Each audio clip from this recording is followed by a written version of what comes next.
What a day yesterday for the Edmonton Oilers. Holy smokes. That was a busy day, but a good day as well. Nothing too crazy on term. Brought back guys at reasonable numbers. Jeff Jackson's got to be sleeping pretty well right now, I would think. Yeah, I would think so. I mean, just given the mass of additions, I mean, that was an impressive run. Not just by the Oilers, but by, two or three of the Canadian teams, right? Brad Treliving, the Toronto Maple Leafs got a ton of work done. Toronto and Edmonton were really the two near the end that were vying for Jeff Skinner. So tidy work by Jeff Jackson to convince Skinner, who's fresh off the buyout from the Buffalo Sabres, that he wants to win a Stanley Cup. He wants to play a playoff game. His best option is in Edmonton with the likes of McDavid and Draisaitl. Adam Henrique, guys, was interesting as well. Adam wanted to stay in Edmonton. I think, like most general managers, the Oilers started that process lower than Henrique was comfortable with.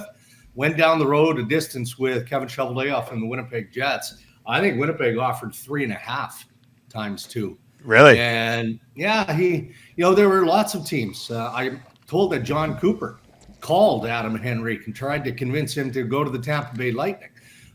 Again, for a considerable amount less than what he ended up getting. But, you've got the easier tax situation in Florida and all of that. And, Tampa Bay is always the destination of choice. St. Louis came in late on Adam Henrique, but in the end, he appreciated the opportunity, the fit in Edmonton, the success that line in particular had. Yeah. All three of them back now, right, with Janmark and Connor Brown and Adam Henrique. So, again, just a show of the work that Jeff Jackson and the group sans general manager did in convincing all of these guys that wasn't a fluke. The Oilers getting to Game 7 of the Stanley Cup Final could be a repeat performance in the near future. Well, and Darren, that just kind of goes off to what I was going to discuss here, and credit to Jeff Jackson as well, although be it he says he's going to continue the GM search, but a pretty tidy job yesterday. Fans in this market pretty depressed, obviously, from what transpired over the Cup Finals, dropping that Game 7 in a tight score on the road. But with what happened yesterday, maybe you have to go and knock on that door and speak to me. I know Jeff Jackson gets some credit for yesterday, but how much does getting to that final post and then seeing everything that went on in this market really have an effect on the free agency pool, not just for guys that were entering free agency from this team like the Adam Henriques you mentioned, taking a bit of a haircut to stay with the party, but other guys from around the league and seeing the project, knowing how close they were and saying, yeah, I can be a part of this just to put it over the top.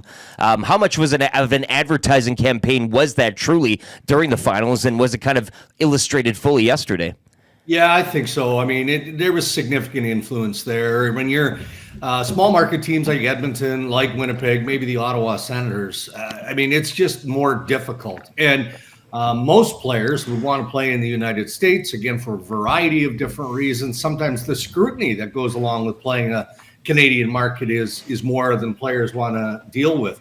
But when you get to the coin flip of a Game 7 of the Stanley Cup Final and the pieces of the puzzle are still mostly there, of course, that's going to be waving the flag. So, yeah, the group deserves credit, but if they don't get to Game 7, if they don't qualify for the Stanley Cup Final against the Florida Panthers, I do think it's a tougher sale. You still have the marquee pieces like McDavid and Draisaitl and Hyman and Nuge. Go down the list of the quality players that the Oilers have, and that makes a huge difference. But I think anybody who watched the march of the Oilers to the Stanley Cup Final can see, now this isn't a one-off. If they continue to keep the pieces of the band together, I think it's a safe assumption that the Oilers are going to go deep and they're going to challenge again for the Stanley Cup as long as this team is able to stay intact. One of the things yesterday when they bring in Skinner and Arvidsson, we instantly slot them right next to Leon Draisaitl because Nuge and Hyman were so good with Connor McDavid. Obviously, there will be a lot of flexibility, I think, with the roster that they've put together up front. But what do you think of Arvidsson and Skinner as fits on the wing with Leon Draisaitl, Dregs? Well, Arvidsson is a very competitive guy, right? So that would intrigue me to have him there. And, the history of Jeff Skinner and the fact that, his history shows that he's a goal scorer. Yeah. He can produce. So it's going to be interesting. I would bet that the sales pitch from Jeff Jackson to Jeff Skinner was no different than the Toronto Maple Leafs. And that's luring with the top 6 pieces that we've just mentioned here in Edmonton. I know that the Toronto Maple Leafs suggested that there might be a fit on the wing with Austin Matthews and Mitch Marner for Jeff Skinner. So he's looking at that, I'm sure, and going, ooh, okay, well, that's enticing. I like that look. But then he looks over at Edmonton, and I'm going to repeat myself based on what Eric just said. You know, they just came out of the Stanley Cup final, and the Toronto Maple Leafs didn't. So, you know, where's the best fit for me? You know, Jeff Skinner hasn't played a playoff game, guys. It's crazy. He's played over 1,000 NHL games. So I guess when I look at Skinner, I wonder about the pace. The one thing that we know of the Edmonton Oilers, especially in the top 6, and you know what? Let's stretch it out to the top 9, because that line of Jan-Mark Henrique and Connor Brown can flat out fly too, right? So the Oilers' attack is always based on speed. You know, is Jeff Skinner going to be able to handle that level of pace? And he's going to be pretty motivated. So, I mean, I'm as curious as any Oilers fan to see how all of those pieces are going to fit. But Chris Knoblauch, I would argue, is a better team now than what he had. I would argue that. So, you know, let's find out what happens with Glenn Gullitson's future in Edmonton moving forward. But, you know, the coaching staff of the Oil, they're going to have some fun with the group that's been put together. Dregs, they're $2.5 million over the cap right now. They got Broberg and Holloway as RFAs. That they don't have arb rights or anything. So those kids will get squeezed a little bit, which is understandable. But how do they clear off the books to get under the cap? Do you think? Is it McLeod? Is it CC? Is it Kane? Like, there's got to be something that gives eventually. Well, all 3 of those should have a question mark beside them. I think they're intrigued by Evander Kane. I mean, you know, look, Evander Kane wasn't even close to being healthy. Yeah. And if he had been 60%, maybe the outcome in Game 7 is different. Maybe, you know, maybe they don't fall behind 3-0 in the series to the Florida Panthers, because he is that kind of impactful sort of weapon out there. You know, Cody Ceci, I thought had a good playoff run for the Oilers. You know, is he a piece that they would move? Sure. Ryan McLeod, man, I think he's a frustrating player, but in a positive way, right? You'll see the flashes of the speed that we just discussed. Yeah, the flashes keep tempting you, right? They keep tempting you. You're like, oh man, yeah. Yeah, there were stretches through the Western Conference Final and even in the Stanley Cup Final where we're speculating on what lineup changes might be encouraged or discussed by the coaching staff.